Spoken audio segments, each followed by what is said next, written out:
Any memory with him has always involved basketball. As a mom, you just kind of know. You see when something's not right. I couldn't put a word to it. I didn't have a name. It wasn't so clear. It was just something was different. So as a dad, one of the things that I always wanted was for Jackson and Kobe to play together, and maybe I could possibly be their coach.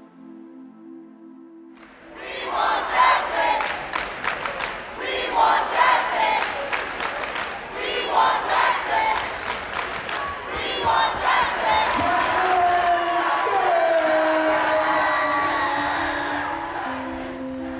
Everything was normal up until the day he was born, and something was just different. Kind of purplish, bluish, and he just seemed very limp.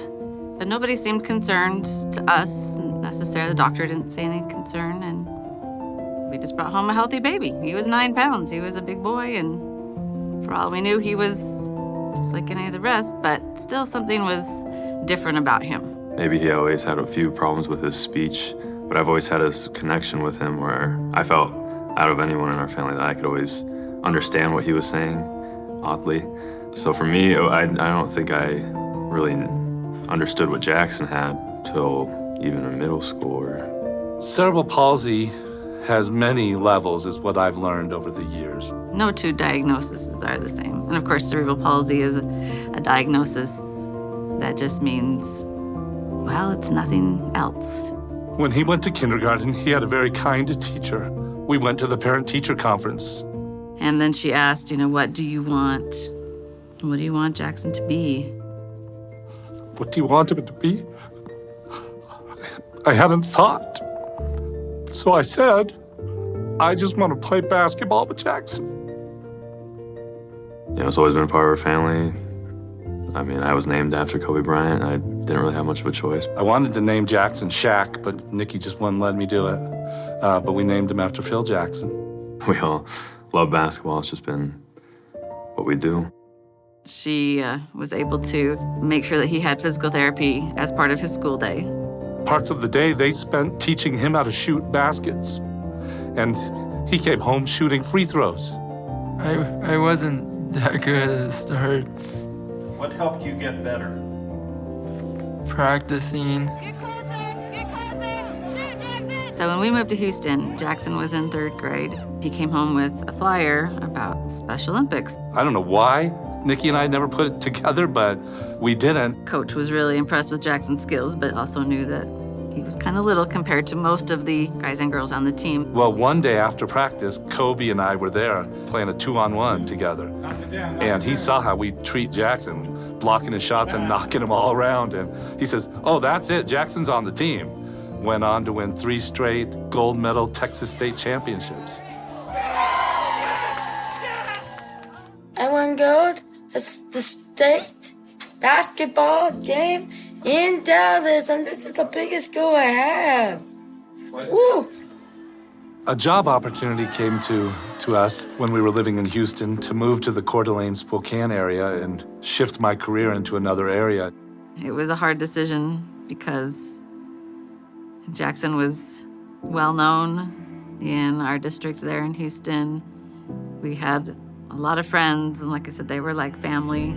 We went to the Special Olympics in both Idaho and Washington because it's right on the border. And we thought, all right, we're going to double down, and this is going to be great. And it was starting to be okay.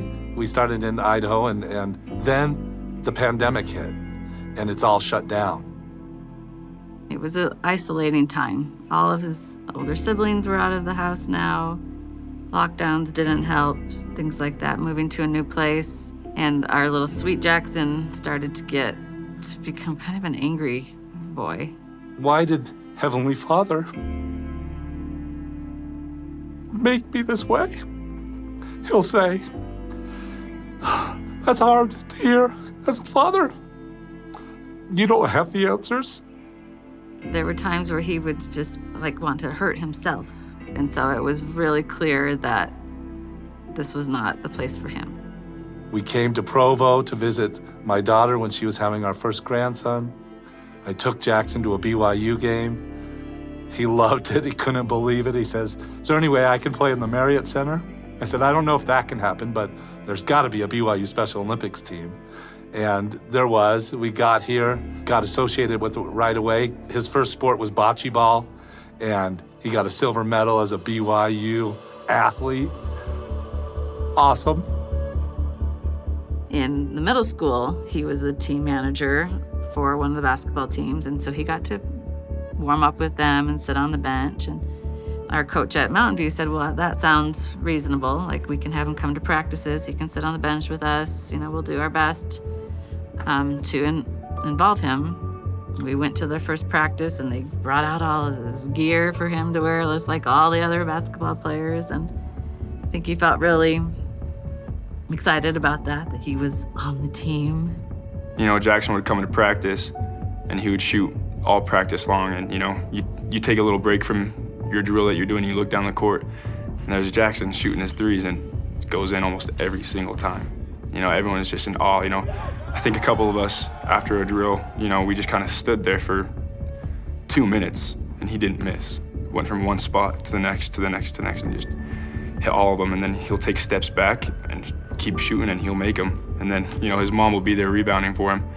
And his mom will put a hand up, and he'll still make the shot. They never let him leave practice without fist bumping everyone or getting into the huddle. I mean, he's this quiet, shy kid, new kid at school in special ed. How would they even know or care? But they did. And they welcomed him in immediately. And by the time senior night came around, they were just all in for his success. We knew, because the guys had rallied and they were up by almost 40 by now, and there was a minute left, or a minute and a half left, and we saw the coach nod, put Jackson in. And they called timeout, and the crowd was chanting, "We want Jackson, we." You know, and I'm sitting there on the bench next to some of my teammates and my coaches, and they start chanting Jackson. You know, I can feel it. I'm getting excited because the best part of the game hasn't even come yet. Team rallied around him, helped him get off the bench. They got him to where he needed to be to shoot his shot. My greatest feeling is always to play on the varsity basketball team. And when they hit that three-pointer, that was so fun because everyone was jumping like crazy, cheering my name. Just from that one shot, you know, changed our whole course for the rest of our season. The energy he brings, the confidence he gives the rest of our team, it carries over game to game. He knows how to bring people up, and he knows how to take people down on the court. You know, back in kindergarten, when they said, we don't really know what he's gonna be like when he's 18. Well, now we're here, he's 18, and we still don't really know what the future holds for him.